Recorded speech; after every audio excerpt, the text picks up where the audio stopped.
J'aimerais que le président de la République fasse, ainsi qu'il s'y est d'ailleurs engagé, ce dialogue exigeant sur la question des droits humains. Je demande simplement au président de la République de faire état de cette question auprès du président chinois.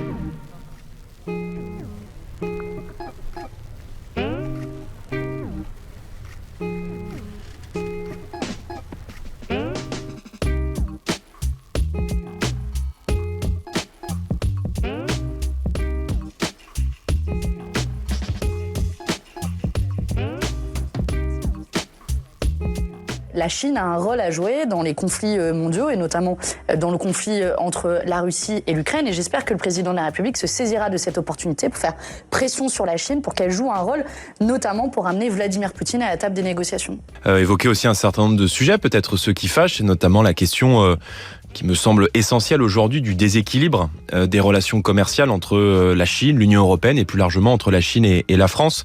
Je crois qu'il faut que nos autorités, au plus haut niveau, disent « nous ne laisserons pas faire ». Parce que, on le voit, on l'a vu au Parlement européen au cours du dernier mandat, il y a des États étrangers qui tentent des ingérences dans nos systèmes démocratiques, dans nos parlements. Au Parlement européen, on l'a vu d'une manière très forte. J'aimerais que le président de la République fasse, ainsi qu'il s'y est d'ailleurs engagé, ce dialogue exigeant sur la question des droits humains. Ça veut dire la libération des prisonniers politiques et puis la fin des arrestations arbitraires. Je veux qu'on soit une puissance productrice de son propre destin, qu'on soit capable de contrôler notre avenir, de prendre nos décisions. Et c'est pas en déroulant le tapis rouge face à un tyran qui ratiboise nos productions que nous y arriverons. On négocie avec lui en rapport de force, en s'appuyant sur le marché européen et sur surtout une volonté de puissance qui nous manque aujourd'hui en Europe.